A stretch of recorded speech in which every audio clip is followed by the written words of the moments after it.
Bascur de profesión enfermero. El día de hoy, siguiendo con el módulo de ventilación mecánica ya de tipo invasiva, conversaremos en relación a lo que es la ventilación mecánica de este tipo, pero en pacientes prono. Ya es un tipo de ventilación no convencional que se utiliza ya cuando de cierta manera ha habido un fracaso con distintas modalidades de los modos convencionales en una medida de rescate y mejoramiento de la oxigenación en pacientes que tienen una característica bien especial, que es la que vamos a ver más adelante. Hablando un poco de historia, ya en el 76 fueron los primeros Fields y Brown en hablar de la mejoría en la oxigenación al empezar a los pacientes a una modalidad de cúbito prono. Ya en el 77 Douglas estudió 6 pacientes donde la posición prono favorece la movilización de secreciones y se observa también una mejor movilidad diafragmática, que ya apoya un poco la ventilación en esta modalidad o posición. Gattinoni y Petozzi en el 91 realizaron análisis ya con escáner de los pulmones en decúbito dorsal e hicieron la comparación en decúbito prono. Hablar un poco en relación a qué pacientes uno pensaría que van a requerir este tipo de ventilación, sobre todo en aquellos que tienen ya un síndrome de distrés respiratorio agudo o tienen una falla pulmonar ya un poquito más avanzada que la injuria pulmonar aguda. Y esto lo vemos frecuentemente en pacientes que están hospitalizados en UCI, que quizás no necesariamente en una primera instancia incluso ingresan por alguna patología de tipo pulmonar o ventilatoria, y que son una causal de mortalidad grande en las unidades de cuidados intensivos.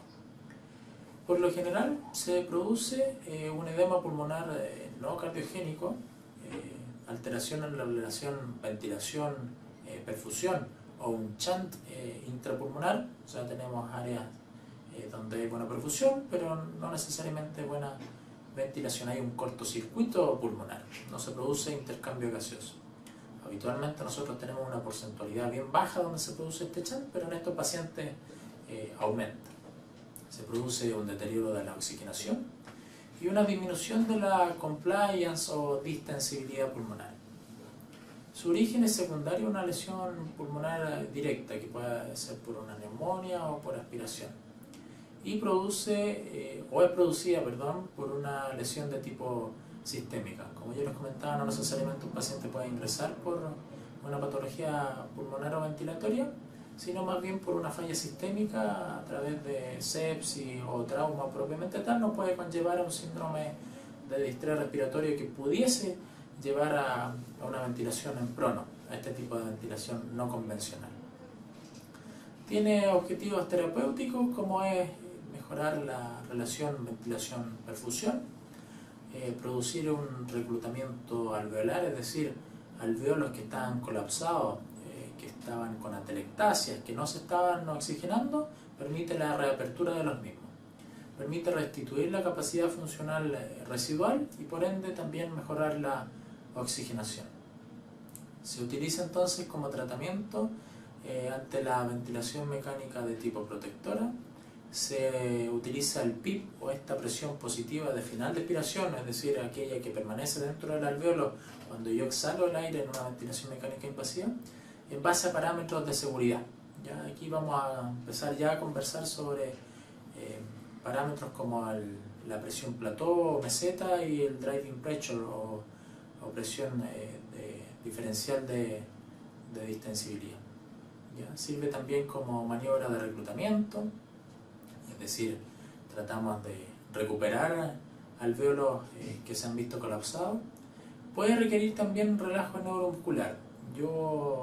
Cuando hay pacientes con este tipo de síndrome que conllevan una catástrofe de tipo ventilatorio, uno lo que pretende es asumir la mayor cantidad de ventilación en pro al paciente, es decir, vamos a requerir en este minuto quizás que el ventilador haga el 100% del trabajo y el paciente no interfiera en esta ventilación, y por ende pueden requerir a lo mejor relajo neuromuscular o bloqueo neuromuscular a este tipo de pacientes, además de la pseudoanalgesia. Va a requerir manejo de secreciones con apoyo kinésico propiamente tal, Pero también nosotros podemos ver ya en este tipo de distrés algunos tipos de complicaciones, como es el BILI, o si ustedes lo quisieran llevar al español, injuria pulmonar inducida por ventilación, ya a través del volvo y barotrauma, a través de la apertura y cierre de los alveolos que me pueden provocar un daño, un cizallamiento de los mismos. Y el mismo PIP, o presión positiva de final de expiración, puede tener una implicancia cardiovascular, que ya lo vimos en alguna otra clase, en donde podría producir un feedback negativo en el sistema cardiovascular la aplicación de presión positiva de final de expiración. El posicionamiento en decúbito prono no es una técnica de primera elección, sino más bien, como comentamos, se utiliza como un tipo de modalidad ventilatoria no convencional, ¿no? Porque nosotros ventilamos a un paciente, ¿cierto?, lo vamos a colocar en decúbito prono, sino que se tienen que dar una serie de condicionantes que lo lleven a esta situación. Por ende es considerada una terapia de rescate en un paciente ya ventilado. Se ha utilizado por años para mejorar la oxigenación en pacientes que requieren apoyo de ventilación mecánica para el manejo de este síndrome de distrés respiratorio agudo. Como comentábamos, ya llevamos varios años con pacientes que se han ventilado de esta manera. Se realizaron inicialmente estudios fisiopatológicos y experimentales donde el primer reporte del prono como intervención con síndrome de distrés respiratorio se produjo en el año 76. O sea, ya llevamos varias décadas estudiando este tipo de pacientes o este tipo de modalidad ventilatoria. Importante comprender qué es lo que sucede en el prono, o finalmente para qué se realiza el prono. Primero, la presión pleural en la zona dorsal, que ahora va a ser ventral, ¿sí?, se hace más negativa. Hay un aumento de la presión transpulmonar en la zona dorsal, que se va a transformar ahora en ventral, produciéndose una mayor apertura alveolar, donde se produce este reclutamiento de alveolos que están en la parte posterior. Nosotros al pronar a alguien, al colocarlo, ¿cierto?, en decúbito prono, lo que estamos haciendo es que todos esos alveolos que están colapsados o atelectasiados en la parte posterior se empiezan a reclutar, se empiezan a reabrir, ya se logra una reapertura de los alveolos y por ende una mayor oxigenación. Hay una migración también de secreciones de dorsal hacia ventral, ¿ya? Se produce también una relación entre el tejido y la ventilación más homogénea. Va a entrar, o va a ingresar, más bien dicho, el aire hacia los pulmones de una manera más homogénea que lo que se produce en decúbito supino normal. Y mejora la relación ventilación-perfusión, pero no olvidando que hay una redistribución de flujo sanguíneo que no varía sustancialmente tanto en prono o en supino, sino que lo que va a variar, ¿cierto?, acá como comentábamos, es más que nada la parte ventilatoria de esta relación ventilación-perfusión. El corazón y el mediastino reposan sobre el esternón, estando en esta posición. El efecto de migración diafragmático es más uniforme que estando en supino, ¿ya? Como dijimos, el aire que ingresa hacia los pulmones va a ser más homogéneo. Se va a producir un drenaje de secreciones por un simple efecto gravitacional, o sea, la secreción acumulada posterior, colocando en prono a alguien, voy a tener una migración de estas secreciones hacia ventral, que ahora va a ser dorsal, ¿cierto? Disminuye la compliance de la pared torácica, pero se hace homogénea entre la zona ventral y la zona dorsal, es decir, hay una entrada de aire más homogénea y no hay una interferencia o un ingreso de aire, que es lo que comúnmente se observa, que no se produce homogéneamente en supino. Y hay una distribución, como entonces decíamos, más homogénea del estrés y la distensión. Por ende, todo esto mejora la compliance pulmonar y por ende mejorando el intercambio gaseoso que se va a producir al yo colocar a alguien en decúbito prono. ¿Qué impacto tiene el prono en el síndrome de distrés respiratorio agudo? Vamos a ver algunos de los efectos que nos provocaba colocar a alguien en prono. En relación a estos efectos vamos a ver el impacto que se produce en cada uno de ellos. Por ejemplo, la prevención de la injuria pulmonar inducida por ventilación mecánica, tenemos que se produce una homogeneidad de la distribución del estrés del tejido pulmonar y hay un menor requerimiento del PIP externo que yo requiero para hacer un reclutamiento alveolar. Si yo tengo a alguien en decúbito supino, al aire que yo ingreso en ese minuto va a costarle mucho más ingresar hacia la parte dorsal, porque voy a tener alvéolos más colapsados con atelectasias, entonces voy a tener un flujo mayormente ingresado hacia ventral, hacia la parte anterior. Y por ende voy a necesitar un mayor PIB para reclutar estos alvéolos que se han visto colapsados en la parte dorsal. Cuando yo coloco a alguien en decúbito prono, se produce todo lo contrario. ¿Ya? Hay un ingreso de aire más homogéneo y por ende el PIB que yo debiese necesitar en este tipo de pacientes debería ser menor al supino. Obviamente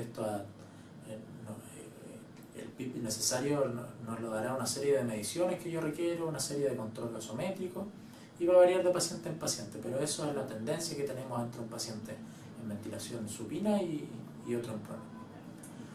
El impacto en el reclutamiento alveolar se produce una mejora en la reclutabilidad con un reclutamiento dorsal que prevalece versus el desreclutamiento ventral.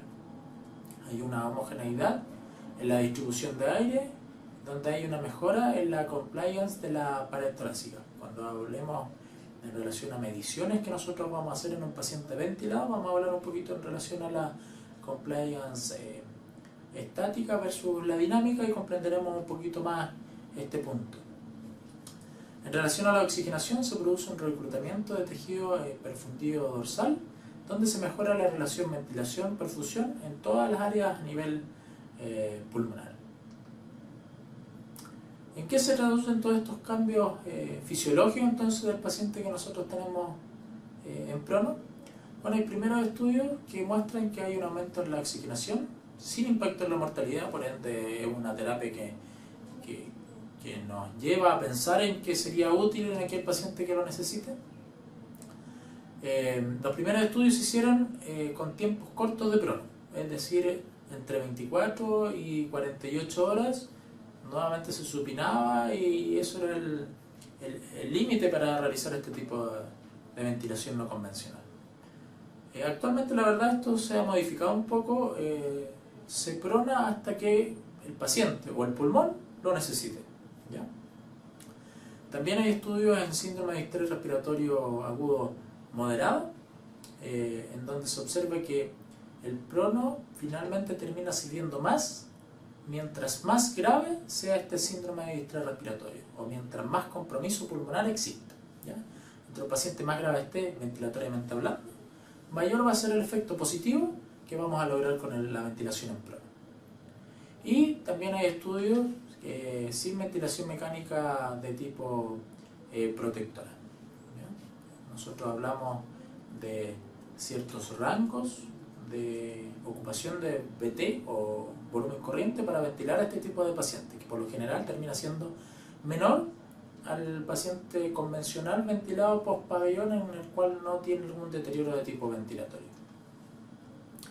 Vemos varios estudios que se han realizado por importantes revistas, la verdad, que nos hablan que el decúbito prono es una técnica utilizada y servible, ¿ya? O sea, sirve a aquellos pacientes que tienen un síndrome de distrés respiratorio de tipo avanzado, y el paciente, digamos, que están grave, vamos a tener un outcome mejor ventilatoriamente hablando y no vamos a tener un outcome peor en relación a la mortalidad. ¿Ya? Acá también tenemos otro estudio que nos muestra más o menos lo mismo, donde hay una revisión sistemática y un metaanálisis, es decir, tenemos un respaldo fuerte en relación a la utilización del prono, no es algo que lleve poco tiempo, que no se haya estudiado, muy por el contrario.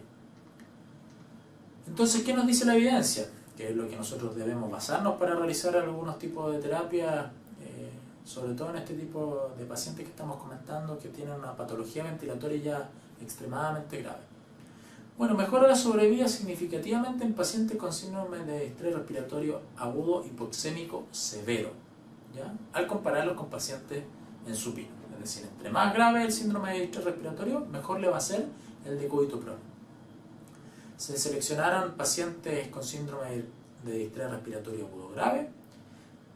El ideal es que, una vez seleccionado este tipo de paciente, el decúbito prono se realice lo más precozmente posible. ¿Ya? O sea, yo identifiqué que mi síndrome de distrés respiratorio se hizo catastrófico, aplicar la técnica de manera casi inmediata y no dilatarlo en el tiempo, no esperar que mañana a lo mejor amanece un poquito mejor y muy por el contrario vamos en franco deterioro. Mantención del prono la mayor parte del día. Habitualmente, no habitualmente, anteriormente existían estudios donde habían o en determinadas horas del día se pronaba un paciente, se volvía a supinar y se realizaba, digamos, la misma metodología por 1 o 2 días. Después realizaron estudios en los cuales había pacientes con decúbito prono 24 horas hasta 48 horas, pero como yo les comento actualmente esto ha cambiado un poco y se utiliza la ventilación en este tipo de modalidad no convencional ya de manera más prolongada hasta que el pulmón finalmente lo requiera y hasta que los exámenes tanto ventilatorios y las mediciones propiamente tal del ventilador y la gasometría asociada a aquello nos digan lo contrario. Y se utilizan este tipo de pacientes ya cuando nosotros hablamos de un síndrome de distrés respiratorio. Recordemos que siempre vamos a tener el concepto de una ventilación más bien protectora, es decir, con volúmenes corrientes adecuados al peso más bien bajo, ¿ya? Y con presiones plató que no superen los 25 centímetros de agua, es decir, la presión meseta, que la vamos a ver en la clase de medición de parámetros en un paciente con ventilación mecánica invasiva, en donde va a quedar bastante más claro, digamos, este tipo de medición, pero donde la presión meseta en un paciente que tiene un síndrome de distrés respiratorio agudo no debiese superar los 25 centímetros de agua. Para recordar, digamos, en esta clase, la presión meseta nos hace alusión a todo lo que es la presión pulmonar y torácica de alguien, ¿ya? O sea, como más bien la compliance que nosotros tenemos estática de un paciente. El perfil de los pacientes a los cuales nosotros tenemos con ventilación mecánica en prono, también nosotros tenemos algunos tipos de contraindicaciones en los cuales uno dice, perfecto, podemos tener un síndrome de estrés respiratorio avanzado, yo ya sé de cierta manera que este paciente puede llegar a un prono o cumple con criterios expectantes para lo mismo, pero tengo algunas contraindicaciones que me pueden llevar a este tipo de modalidad, como por ejemplo mujeres embarazadas, quemaduras graves, lesiones faciales que me dificulten, ¿cierto?, el posicionamiento de la cara, inestabilidad de la columna o fracturas a nivel de la pelvis que me impidan realizar este movimiento de supino hacia prono, que tenga quizás el abdomen abierto, no contenido, o con la laparotomía abierta, ¿cierto?, que no tenga algún tipo de sujeción, también pudiese ser alguna contraindicación. Y hay que hacer una evaluación estricta en pacientes que cursan con alguna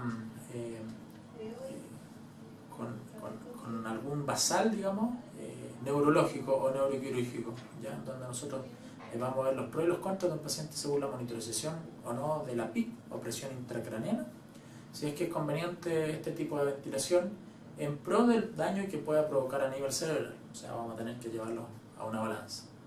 Y cuando tengo algún tipo de inestabilidad hemodinámica severa. Yo creo que las UCI están capacitadas por lo general para resistir este tipo de pacientes en los cuales se puede tener un paciente inestable con una falla ventilatoria ya de tipo catastrófica y llevarlo del supino al prono, administrando quizás la cantidad de droga vasoactiva que en ese minuto va a requerir el paciente al llevar este procedimiento a su fin. Recordemos que nosotros estamos enfrentando ya a un paciente grave, que lo más probable es que estemos ante el uso de algún tipo de catecolamina, algún tipo de droga exógena que nos ayude, ¿cierto?, al funcionamiento cardiovascular óptimo para metas ya sea de PAM, de gasto cardíaco, según lo que esté monitorizado. Habitualmente también se hacía la semejanza entre que un paciente obeso con un índice de masa corporal mayor a 40 no se podía pronar, ya, pero eso también se ha dejado un poquito obsoleto, inclusive viendo que los resultados pudiesen ser más positivos en este tipo de pacientes. Entonces hay que descartar que el índice de masa corporal es una contraindicación para llevar a prono a este tipo de pacientes. Los pacientes los podemos dividir en aquellos que son respondedores, o sea, yo tengo a alguien en decúbito supino, tiene un síndrome de distrés respiratorio agudo, decidimos pronarlo, respondió. En estos pacientes respondedores voy a ver un aumento de la PAFI de mayor a un 20%. Es decir, yo hice un control gasométrico previo, el paciente está en supino, controlé la gasometría y tengo una PAFI X, y al pronarlo voy a tener un 20% mejor PAFI que al tenerlo previamente supino. Recordemos que la PAFI era la relación entre la presión arterial de oxígeno y la FiO2 que yo le estoy aportando a ese pulmón o a ese paciente.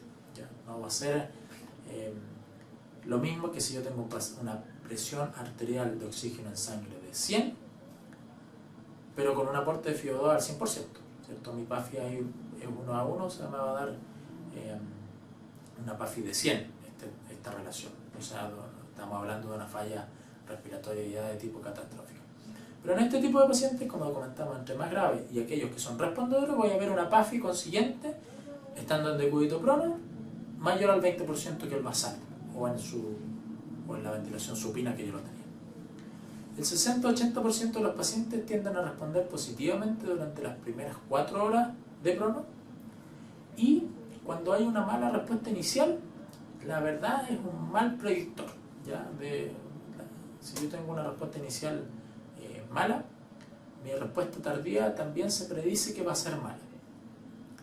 Y no hay diferencias en relación al síndrome de distrés respiratorio agudo lobar versus el difuso. O sea, si yo tengo un síndrome de distrés respiratorio localizado, ¿cierto? O aquel que ya tengo una mayor zona abarcada pulmonar comprometida, no voy a tener mayor diferencia de respuesta entre una u otra. Y la disminución de la presión de CO2 podría indicar una respuesta favorable.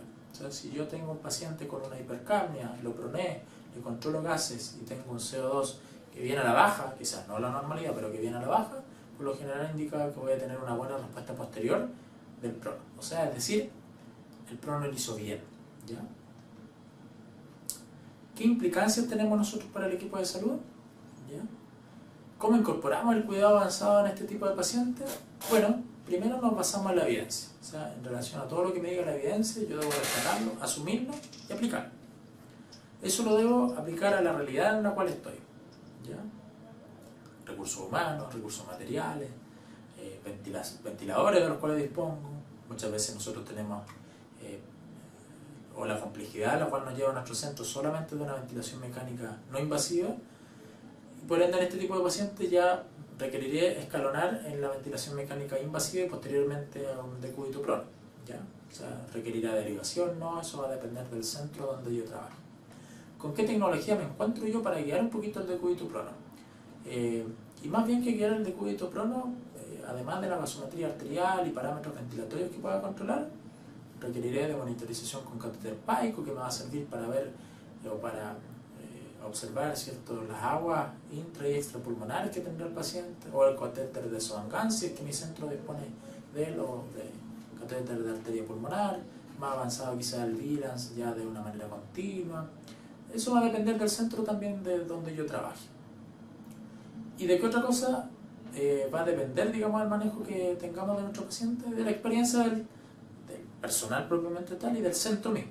Si tenemos personal, ¿cierto?, relativamente joven, sin mayor expertise en este tipo de procedimiento, quizás en un comienzo, como toda la vida, va a costar un poco, versus en aquellos donde ya llevan años de trayectoria, en donde ya este tipo de práctica se hace de manera no rutinaria, pero frecuentemente, digamos. Entonces, de acuerdo a todo esto, van a ser las implicancias para nosotros, como trabajadores sanitarios, en la atención y aplicabilidad de este método. Consideraciones previas al procedimiento. Yo debo tener una preparación antes, durante y después del decúbito prono. Como dijimos antes, deberemos preocuparnos del recursos materiales y humanos, ¿ya? O sea, deberé ver cuánta gente, o de cuánta gente yo dispongo, de cuánta gente voy a disponer para este tipo de procedimiento, qué materiales voy a tener a la mano para aplicarlo. ¿Ya?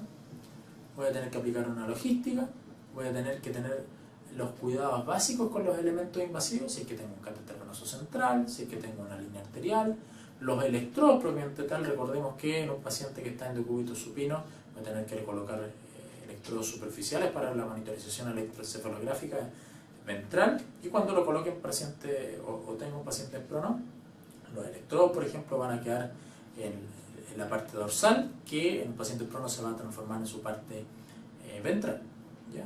Y tener también cuidado o protección en las zonas de apoyo prominente, rostro, hombros, rodillas, o sea, todas aquellas zonas donde yo pudiese pensar en que voy a tener un posterior daño o pérdida de la integridad de la piel, debiese yo tener, digamos, las precauciones propiamente tal. Entonces, debemos tener consideraciones previo al procedimiento, durante el procedimiento. Nosotros ya una vez que tenemos la logística, tanto de recursos materiales, recursos humanos, me he preocupado de los elementos invasivos que pueda tener con el paciente, debo preocuparme. Además, por ejemplo, como se ve en esta fotografía, si es que tengo algún paciente que conectaba circulación extracorpórea o ECMO, como conversamos en una clase que podemos ver también de este módulo de ventilación mecánica, la precaución que debo tener quizás con este tipo de cánula. Pero como nosotros vemos en esta misma fotografía que tenemos un paciente ventilado con requerimiento de esta membrana de oxigenación extracorpórea, en donde vemos que la tecnología ya corresponde a un centro que pueda abordar a un paciente un poquito más grave y aplicarle este tipo de tecnología. La escasez de tecnología no significa escasez de cuidado. Finalmente, no porque yo no tengo un ECMO, no voy a pronar a alguien, ¿ya? Es decir, si yo tengo ya ciertas características de un paciente de un síndrome de distrés respiratorio agudo en los cuales debo pronarlo porque su gasometría va de mal en peor, ¿cierto?, en picado, no porque yo no tenga tecnología de punta voy a evitar realizar esta técnica o esta maniobra. Debiese siempre realizarlo porque en el estricto rigor nosotros necesitamos nada más ni nada menos que un ventilador mecánico para poder realizar este tipo de maniobra. Entonces, ¿qué debemos tener acá nosotros durante el procedimiento? Bueno, la comunicación. Siempre una persona va a liderar el procedimiento. Las instrucciones deben ser claras previo al procedimiento y se debe contar, yo le coloqué aquí, con al menos 5 personas. Si nosotros tenemos más disponibilidad, muchísimo mejor. El líder, ¿cierto?, de este procedimiento nos guiará en relación a qué debe hacer cada uno de los presentes en la habitación para realizar este prono. En relación a la monitorización hemodinámica, valorará la estabilidad hemodinámica previa, es decir, si yo empecé con una presión arterial óptima, con frecuencia cardíaca óptima, y al estar realizando el procedimiento en prono caemos a un tipo de arritmia que nos puede conllevar a algún tipo mortal, o se suspenderá dependiendo de dónde estemos nosotros o en qué momento del procedimiento se produzca este tipo de arritmia. Se suspenderá, seguiremos, revirtió o fue autolimitada, eso lo tendríamos que ver en un minuto. Titulamos las drogas vasoactivas y mantenemos bajadas libres de acodadura. Una de las cosas quizás más frecuentes que sucede es que nosotros estamos pasando algún tipo de droga vasoactiva que en ese minuto, por la vasoplegia quizás que se produce en el mismo paciente, es 100% vital para la vida, y que una simple acodadura de una línea de este tipo de droga vasoactiva nos puede provocar a que el paciente se nos hipotense, a que conlleve algún tipo de arritmia, a que nos desature posteriormente por la baja de flujo a nivel de todos nuestros órganos. Entonces, tener libre de acodaduras todos aquellos elementos que nos pudiesen llevar a un efecto negativo. Mantener el menor tiempo posible el paciente sin monitorización.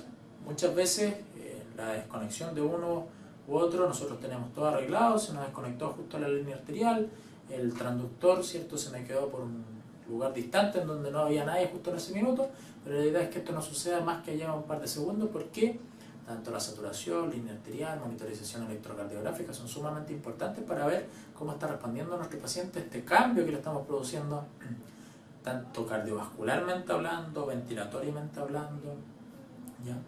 Asegurar dispositivos invasivos de monitorización, catéter venoso central, el mismo tubo orotraqueal. Ya cada centro contará con una guía o protocolización de la fijación de tubo endotraqueal, tanto para el paciente en supino como en decúbito prono. Quizás no va a ser el mismo en uno versus en otro.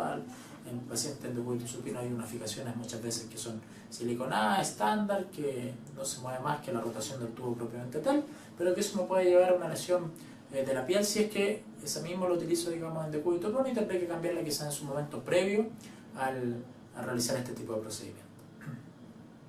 Utilizaré capnografía si es que es necesario. Utilizo circuitos de aspiración cerrada para mantención del reclutamiento. La verdad, recordemos que eso no va a mejorar ni empeorar la neumonía asociada a la ventilación mecánica, como también hablamos en una clase pasada, sino que sí quizás me pudiese evitar el desreclutamiento alveolar. La idea en este tipo de pacientes es producir la menor cantidad de desconexiones del circuito de ventilación posible, porque recordemos que tanto el PIP como las presiones que yo estoy utilizando intrapulmonar o intratorácicamente son las que me están llevando a expandir y retraer el pulmón. Si yo desconecto este circuito, lo que estoy haciendo es un desreclutamiento alveolar, y para que se recluten nuevamente voy a tener que hacer maniobra de reclutamiento, aumentar el PIP para que se me descolapsen estos alveolos. Por ende, todo esto negativo lo salto o lo salvo evitando desconectar el circuito del paciente o del tubo traqueal o de la traqueotomía. Avisar en caso de desconexión propiamente tal del circuito, aspiración frecuente de secreciones, ojalá previo a la movilización o el procedimiento. O sea, si yo tengo a alguien, ¿cierto?, independientemente se vean o se escuchen secreciones, haré aspiración de secreciones previo al procedimiento propiamente tal. Y aseguramos el tubo traqueal de la manera pertinente según el centro donde estemos trabajando. Titulamos la sedación en relación a las metas de sedación según la escala también que utilice cada uno de los centros. ¿Ya? SAS, Ramsay, escalones, eso va a depender del centro donde nosotros trabajemos. Evaluamos la necesidad de aumento de la sedación, o inclusive, como yo les comentaba, nosotros está el descanso pulmonar que le queremos dar a ese paciente, que lo que menos queremos es que interfiera en la ventilación propiamente tal, en este minuto de su enfermedad, ¿recuerdo? Aparte de la sedoanalgesia que podemos utilizar, ¿cierto?, que eso también va a depender del centro, haremos combinación de fentanil dormonid, propofol, Precedex, un sinfín de sedoanalgesia que podemos utilizar de acuerdo al centro donde nosotros trabajemos. Pudiésemos agregar además bloqueo neuromuscular, ¿ya? Este bloqueo neuromuscular lo que va a hacer finalmente va a ser una parálisis de todos los músculos de nuestro cuerpo. Finalmente nosotros nos dirigimos hacia todos los músculos de tipo ventilatorio, pero finalmente esa persona no va a poder hacer ningún tipo de movimiento, aunque quisiera, ¿ya?, con la incorporación de bloqueo neuromuscular de manera continua. Asimismo, como incorporamos la sedoanalgesia por bomba de infusión continua, podemos hacerlo con algún tipo de bloqueo neuromuscular o de bloqueante neuromuscular, ¿ya? Esto sería necesario y ojalá la monitorización del mismo lo realizáramos con un TOF o tren de 4. Que este TOF lo que va a hacer no es nada más ni nada menos enviarme una señal a nivel de un nervio de mi mano y me va a hacer una estimulación o no de mi pulgar. Envía 4 impulsos. Si es dentro de estos 4 impulsos en ninguno yo moví mi pulgar, mi TOF o tren de 4, ¿ya?, que eso es lo que nos quiere decir este dispositivo, mi TOF va a ser de 0, o sea, yo tengo un paciente bloqueado 100%. Muy por el contrario, si yo tengo un TOF de 2, eso quiere decir que de los 4 estímulos que yo envié, voy a tener 2 movimientos de mi pulgar, ¿ya? O sea, tengo un paciente medianamente bloqueado. Y si ya tengo 4 movilidades, por ejemplo, de mi pulgar, eso quiere decir que independientemente que esté con una infusión continua de bloqueo neuromuscular, no lo estoy bloqueando nada. O sea, mi bloqueo neuromuscular es 0. ¿Ya? Piel, en relación a la piel y tejido músculo esquelético, evaluaremos la presencia de lesiones previas al procedimiento. Eso es muy importante revisar exhaustivamente toda la zona ventral antes de realizar el prono, porque no es infrecuente que en este tipo de procedimiento tengamos lesiones de la piel, en lugares que no habían previo a este procedimiento. Por todo el edema que se produce, recordemos que la cara está apoyada, digamos, hacia la almohada, algunos dispositivos siliconados, dependiendo de lo que tengamos o no, pero siempre va a haber apoyo que no se producía hacia su piel. Evaluamos eventuales limitaciones al movimiento. Como veremos más adelante, estos pacientes, independientemente que estén graves, que estén en prono propiamente tal, van a requerir ciertos movimientos o cambios de posición. Protegemos previamente zonas de prominencia ósea, o sea, si yo tengo zonas que son propensas a sufrir lesiones de la piel, yo tendré que protegerlas propiamente tal. Y prepararemos un cojín de apoyo para la zona facial. Como yo les comento, muchas veces hay centros donde preparan una almohada con un dispositivo como de picarón, hay otros que vienen con un dispositivo siliconado, hay otros que vienen con un espejo con un dispositivo siliconado. Eso lo verá cada centro, qué es lo que le corresponde a ellos y lo que será mejor utilizar, y lo que yo los invito también que ustedes revisen para que vean qué es lo mejor para sus pacientes. Y presentemos la nutrición enteral previa al procedimiento.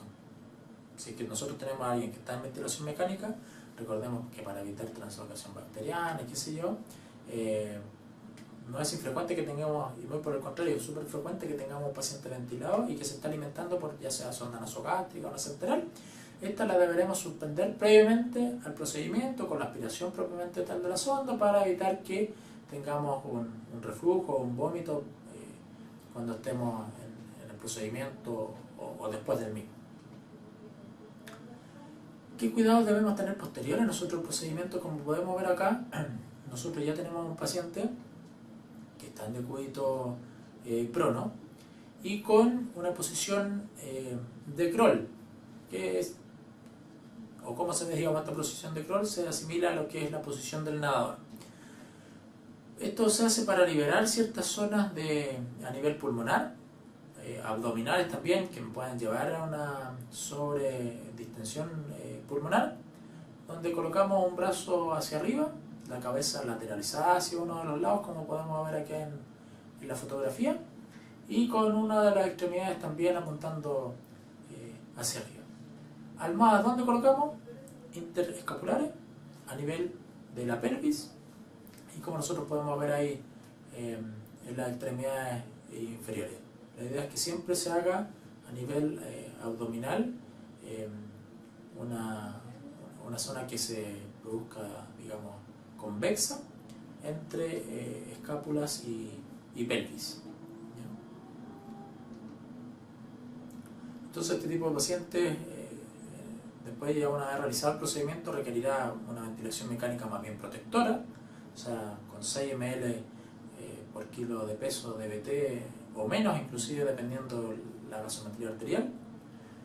Valoraremos la tolerancia hemodinámica y ventilatoria de la movilización. Como nosotros dijimos, hay pacientes que son respondedores, los cuales observaremos parámetros propiamente tales del mismo, en donde veremos un mejoramiento de la PAF y una disminución de la PSO2, pero hay, muy por el contrario, hay pacientes que no son respondedores y que vamos a tener una descompensación posterior a este procedimiento.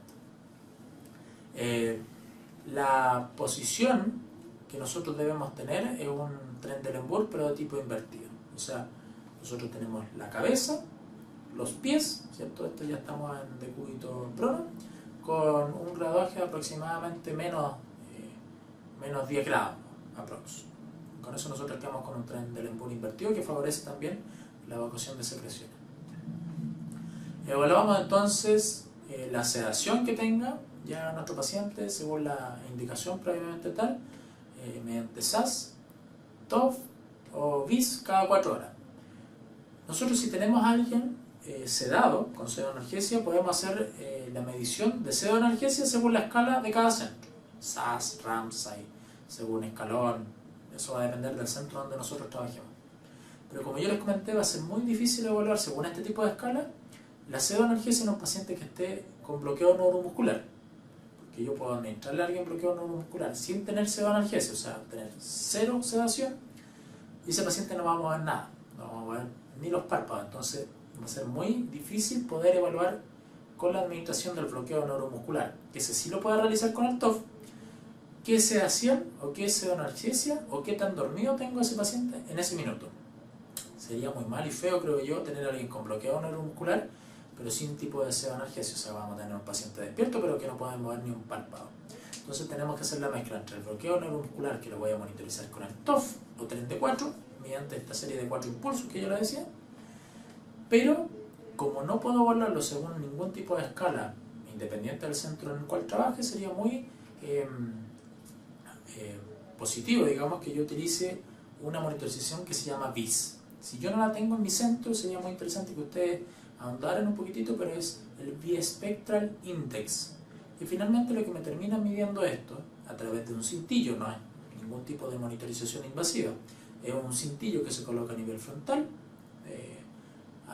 derivado hacia una sien, en el cual me va a decir qué tan sedado está un paciente independiente de que yo tenga bloqueo neuromuscular. Bispectral Index o monitorización BIS. ¿Ya? Búsquenlo ustedes, revisen un poco, y si es que lo tienen en su centro, que muchas veces también sucede, a veces lo tenemos en nuestro centro, no sabemos ni para qué sirve, y por ende no lo utilizamos, sería conveniente darle una repasada y observar, digamos, este tipo de monitorización en este tipo de pacientes. La posición o los cambios de posición se realizan cada 2 horas, independiente de que el paciente pueda estar cursando por un deterioro tanto ventilatorio o una descompensación de tipo hemodinámica. Eso lo valoraremos en su momento. Pero eso lo realizaremos en relación al nadador, ¿ya? O posición de crawl, como yo le decía. Un brazo arriba, otra pierna también arriba y mi rostro mirando hacia un costado. Y después realizaré lo contrario, mirando hacia el otro costado, mi otra mano arriba, la mano contrapuesta hacia abajo y mi pierna, digamos, contigua o del mismo lado también hacia arriba. Siempre colocando, recuerden ustedes, almohada, por lo general entre escápula y pelvis, para favorecer, digamos, la liberación a nivel abdominal y que esta presión abdominal no me genere una presión intrapleural o intratorácica. Protección a nivel de los genitales, una de las zonas proclives que hagan edema o hagan algún tipo de lesión en esta zona. Reiniciaremos la nutrición enteral según también la retención gástrica que podamos o no tener y según la cantidad de horas que hayan pasado y de estabilización del procedimiento en prono propiamente tal.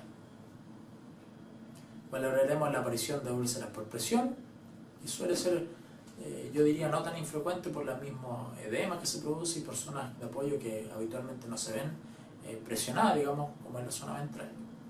Protegemos la zona ocular con ungüento y parches para evitar que se hagan úlceras corneales. Evitaremos apoyo de zona ocular y labios. Valoraremos la progresión del edema facial y de las lesiones.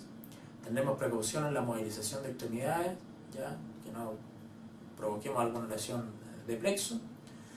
Y en relación también a lo que nosotros tenemos que, o debemos tener la implicancia con la familia, es valorar el conocimiento de familiares y explicar el procedimiento propiamente tal. Muchas veces la familia se ve un poco asombrada de ver a un paciente ya ventilado, más asombrada de verlo en decúbito prono. Entonces, explicarle un poquito en qué consiste y por qué se hizo este procedimiento.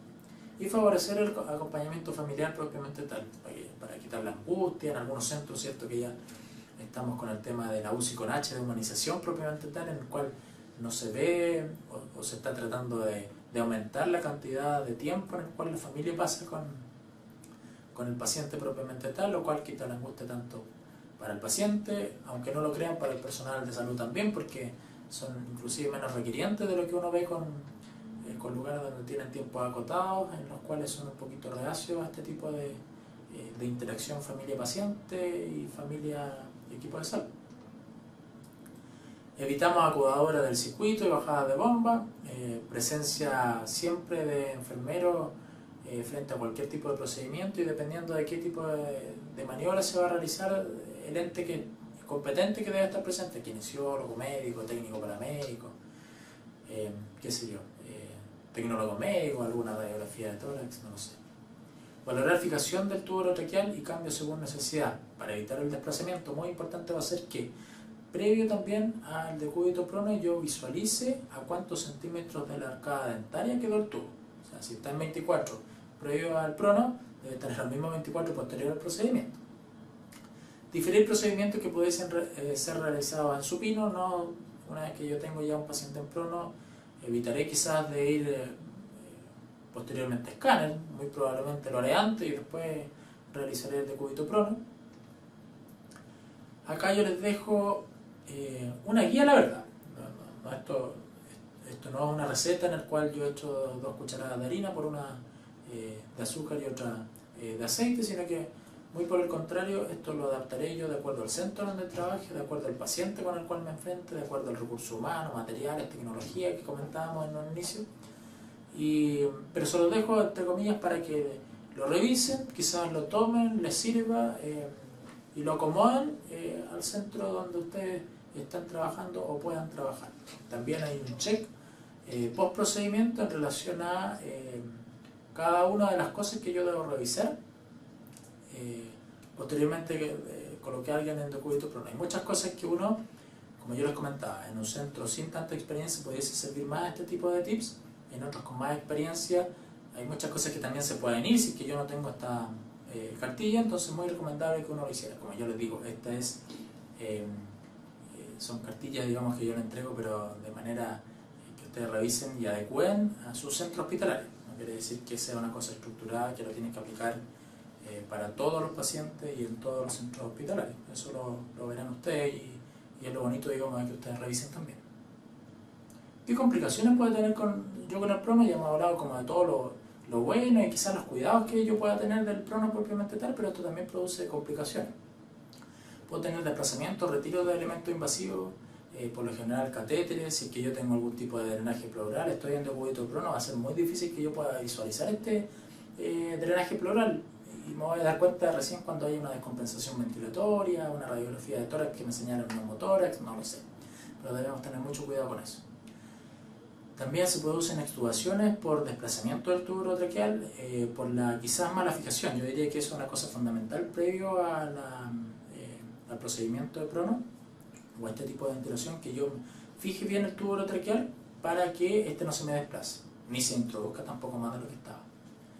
Edema palpebral, facial y palpebral, perdón, labial, facial y palpebral son una de las cosas que principalmente se ven en este tipo de procedimientos. ¿Ya? Por las zonas de declive que habitualmente no se ven en el supino, puede tener una edematización de toda esta zona. Y también puedo ver lesiones por apoyo, tanto úlceras corneales, lesiones en los labios, mentón, a nivel costal, rodilla, genitales, de mama. O sea, son lugares en los que yo habitualmente no vería una lesión de la piel. Y en este tipo de tipo de ventilación no convencional sí las voy a encontrar y debo tener la precaución y los cuidados propiamente tal de las mismas. Si es que dispongo de algún tipo de esponja de protección, las utilizaré. Algún ácido graso hiperoxigenado también lo utilizaré. Eso también va a depender de su centro en relación a la escala de riesgo según UPP que les vaya a dar o no. Complicaciones hemodinámicas, no estamos exentos de que un paciente pueda tener una bradiarritmia, algún tipo de paro cardiorrespiratorio por mala tolerancia al procedimiento, hipotensiones, desaturación, desreclutamiento, obstrucción del tubo urotraqueal, desincronización del ventilador mecánico. Recordemos que ya con el solo hecho de desconexión al procedimiento del tubo endotraqueal del ventilador hacia el paciente, lo más probable es que me pueda llevar a un desreclutamiento. En un pulmón medianamente sano, anormal, quizás no vaya a tener mayor implicancia, pero en un pulmón, recordemos que está enfermo, que requiere, digamos, de esta presión positiva de final de expiración, va a ser muy grave, digamos, esta desconexión propia. Y complicaciones graves en sí, es poco frecuente que sucedan cuando uno tiene los cuidados propiamente tales. O sea, si yo evité la oclusión de las líneas, no debiese tener la hipotensión, o muy probablemente voy a tener la hipotensión, pero yo puedo, digamos, aumentar en ese minuto la cantidad de droga vasoactiva que va a requerir el paciente hasta que se estabilice y quizás vengan a la baja. Entonces va a ser quizás un poquito más infrecuente que esto suceda. La experiencia del equipo determina que pacientes pudiesen ser pronados y el éxito propio de la intervención. Como yo le digo esto, no porque yo no lo haya hecho, tampoco lo voy a seguir haciendo. Muy por el contrario. Si yo no lo he hecho, ya sé para quiénes sirve, tendré que aplicarlo, ¿cierto? Requiere comunicación y trabajo de equipo. Habitualmente siempre vamos a tener un líder. El líder va a distribuir las funciones de cada uno y según esa distribución de funciones vamos a lograr el objetivo final, que es que el procedimiento resulte 100% efectivo. Y determinamos metas claras en relación a los tiempos, en relación a la cantidad de veces que yo debo medir, ¿cierto? Los parámetros gasométricos, etc. Control y monitorización seriado, entonces. Adquirimos experiencia como centro y como equipo sanitario, lo que yo les comentaba. Bueno, muy por el contrario, tampoco es la idea de que si yo no lo he hecho nunca voy a pronar a todos los pacientes, ¿cierto? Pero si yo ya sé a qué paciente le hace bien la ventilación en prono, este tipo de ventilación no convencional, tendré que practicarla y por ende me va a ir haciendo que yo gane experiencia como centro y como profesional propiamente tal. Favorecemos el desarrollo y el uso de protocolos. Como yo les comentaba, en un par de diapositivas atrás yo les dejé algunos tips. que me van a servir previo y post procedimiento. Pero lo interesante es que ustedes eso lo adapten, investiguen y lo adecúen a su centro hospitalario, al tipo de pacientes que manejan. ¿Te fijan? En relación a eso es como, creo yo, un crecimiento tanto de ustedes como del lugar donde yo estoy trabajando. Y como reflexiones finales, bueno, una vez que nosotros hemos implementado esto de manera sistematizada, ya se transforma en algo más sencillo. Trae beneficios fisiológicos y un impacto en la evolución clínica de los pacientes de manera positiva, entre más graves están. No nos liberamos nunca de las complicaciones, siempre puede existir, digamos, alguna complicación que aparece por ahí. Requiere experiencia del equipo y del centro que lo realice, y si es que no es así, por más procedimientos o entre más procedimientos hagamos, ¿cierto?, en un paciente adecuado para el mismo, más experiencia ganamos. Requiere comunicación y trabajo del equipo sanitario, y por ende el llamado de acá es a utilizar el PRONO, ¿ya? Hay que perderle el miedo, hay que saber para quiénes sirve, y ya sabiendo que para quiénes sirve y los efectos positivos que se obtienen de aquello, hay que perderle el miedo también a realizar este tipo de técnicas. Espero que les haya servido la clase. Para cualquier consulta no duden en realizarla, digamos, por la página. Estaremos atentos para solucionar cualquier tipo de duda. Que estén muy bien. Hasta luego.